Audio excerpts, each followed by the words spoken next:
My husband said about my late mother, it's better that she's dead, or she would be a burden to both of us.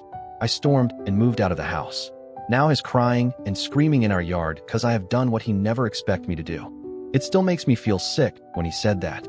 I was in the kitchen, stirring macaroni, wearing fuzzy socks.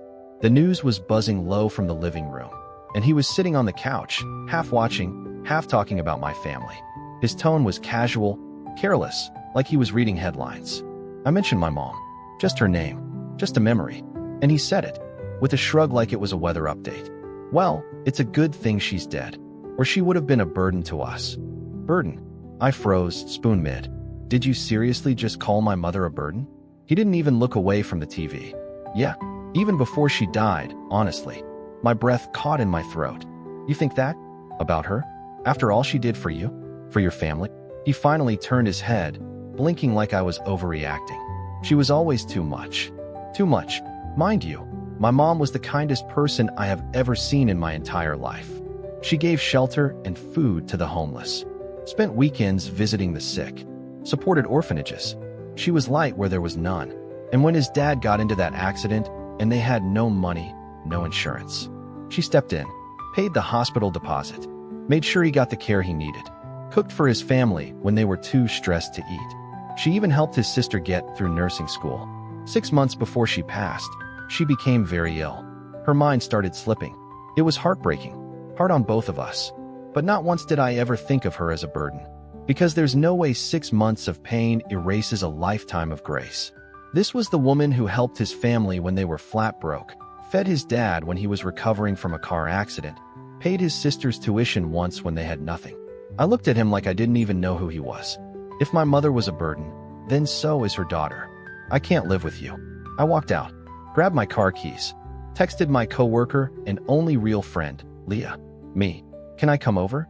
Something happened. She responded instantly. Leah, of course. Want me to make tea or ice cream or both? I drove straight there. No radio. Just the hum of tires and a spinning head. Switched off my phone. Talked to Leah about everything. I don't remember when I fell asleep. Just remember the warmth of her couch and her soft voice telling me I wasn't crazy. When I woke up, sunlight was sliding through the blinds. My phone was buzzing. 50 messages. 30 from him. 20 from his family. I opened the first few. Him, please call me. We need to talk. Him, you overreacted. Come home. I didn't mean it like that. Him, I miss you. Him, why aren't you answering? Him, don't do this to us. Then came the others. His mom, I can't believe you walked out over something so minor. Even if what he said was harsh, it was partially true.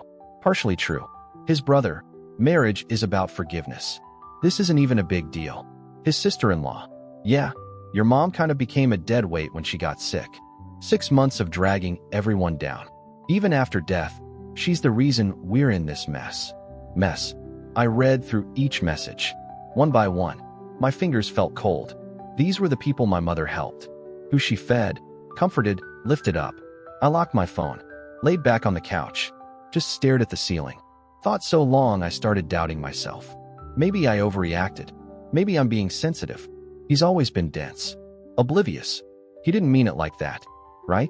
I unlocked my phone again. Reread every message. Then I showed them to Leah. She read through them silently, face dark. These people are snakes, she said. They don't know the first thing about love or gratitude. Your mom deserved better. And so do you. My chest lifted a little. Like I'd been carrying a stone I didn't know was there. I sent one text back to him. Me. The only way to lift this burden is divorce. The next day, he showed up. He must have found out I was at Leah's. She was the only person I was close to. He looked like a ghost. Sweat soaking his shirt.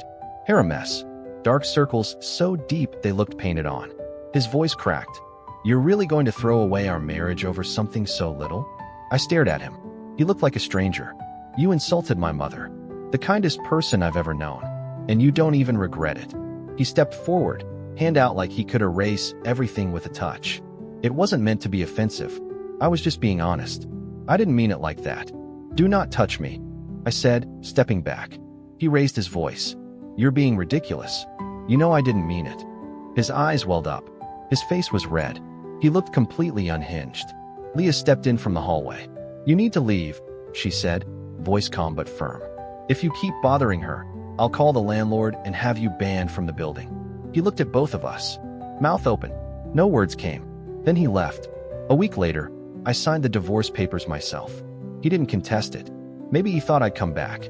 Maybe he thought the silence would bring me home. But it didn't. It wasn't messy. No yelling. No fights. Just quiet. Peaceful. Free. I lit a candle that night for my mom. And for the first time in months, I breathed without guilt. The burden was gone. And it was never her.